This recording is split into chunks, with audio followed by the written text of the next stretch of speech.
श्री रामकृष्ण लीला प्रसंग स्वामी शारदानंद जी द्वारा लिखित पाठ संख्या 281। ब्रह्म समाज में श्री रामकृष्ण देव का प्रभाव।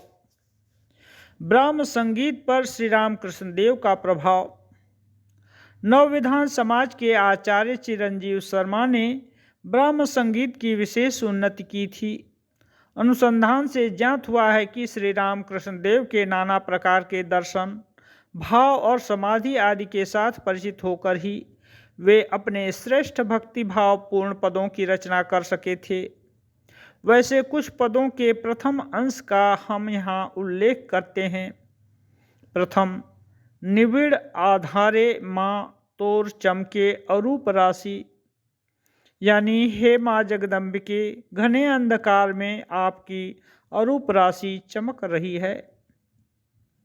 दूसरा, गंभीर समाधि सिंधु अनंत अपार, यानी गंभीर समाधि रूप सागर अनंत और अपार है। तीसरा, चिदाकाशे होलो पूर्ण प्रेम चंद्रोदय रे, यानी चैतन्य रूप आकाश में पूर्ण प्रेम रूप चंद्र का उदय हुआ है। चौथा, चिदानंद सिंधु नीरे प्रेमानंदेर लोहरी, यानी चिदानंद रूप समुद्र के जल में प्रेमानंद की लहरें उठ रही हैं। पांचवा, अमाय दे माँ पागल करे, हे माँ मुझे तू अपने प्रेम में पागल बना दे। सुकवि आचार्य चिरंजीव शर्मा इस प्रकार के पदों की रचना कर समस्त बंगवासियों तथा साधक समुदायों में कृतज्ञता भाजन हुए हैं, यह निस्संदेह है। किंतु श्री रामकृष्ण देव की भाव समाधि देखकर ही वे इस प्रकार के भक्ति रसपूर्ण पदों की रचना कर सके थे, इसमें भी संदेह नहीं है। आचार्य चिरंजीव का कंठ बहुत ही मधुर था। उनका संगीत सुनकर हमने श्री रामकृष्ण देव को बहुधा समाधिस्थ होते देखा है। श्री रामकृष्ण देव की घोषणा,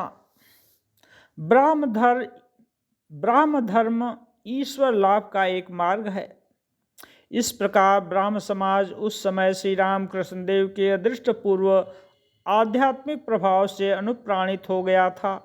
ईश्वर के निराकार स्वरूप की उपासना की उस समाज में जिस भाव से प्रचार हुआ था, उसे यद्यपि श्री रामकृष्ण देव कभी कभी कच्चा निराकार भाव कहकर निर्देश करते थे, परंतु फिर भी यथार्थ विश्वास के साथ उस रीति से उपासना करने से भी साधक ईश्वर लाभ करने में समर्थ होते हैं। यह बात भी हमने उनके श्रीमुख से बारंबार सुनी है। कीर्तन के अंत में ईश्वर और उनके सभी संप्रदायों के भक्तगण को प्रणाम करते समय वे आधुनिक ब्रह्म ज्ञानियों को प्रणाम कहकर ब्रह्म मंडली को भी प्रणाम करना नहीं भूलते थे। इसी से प्रतीत होता है कि भगवद इच्छा से ईश्वर लाभ के लिए संसार में प्रचारित अन्य मतों के समान वे ब्रह्म धर्म को भी एक पथ रूप में सचमुच विश्वास करते थे, परंतु साथ ही उनका इस ओर भी विशेष आग्रह तथा प्रयत्न था कि पाश्चात्य भाव से विमुक्त होकर ब्रह्म मंडली यथार्थ आध्यात्मिक मार्ग में प्रतिष्ठित हो सके। समाज संस्कार आदि कार्य प्रशंसनीय तथा आवश्यक कर्तव्य होने पर भी वे उन लोगों को इस बात के लिए विशेष रूप से सावधान कर दिया करते थे कि कहीं ऐसा न हो कि केवल वे कार्य मात्र ही उनके समाज में मनुष्य जीवन के एकमात्र उद्देश्य रूप से गिने जाने लगें और ईश्वर लाभ के निमित्त साधन भजन आदि हेय रूप से विवेचित हो जाएं।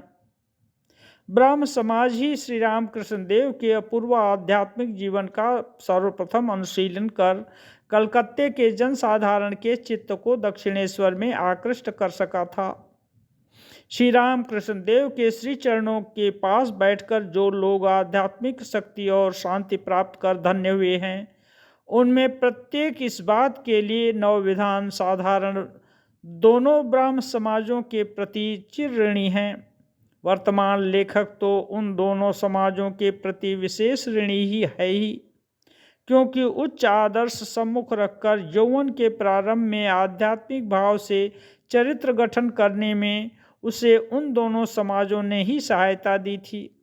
अतः ब्राह्म धर्म और ब्राह्म मंडली या समाज रूप त्रियत्न को स्वरूपतः एक जानकर श्रद्धा और कृतज्ञता से हम बारंबार प्रणाम करते हैं और ब्राह्म मंडली के साथ सम्मिलित होकर श्री राम कृष्ण देव के आनंद मनाने के संबंध में जिन दो एक विशेष चित्रों को मैंने स्वयं अपनी आंखों से दर्शन करने का सुयोग प्राप्त किया था, उन्हीं को अब पाठकों के सम्मुख उपहार रूप प्रस्तुत करता हूँ।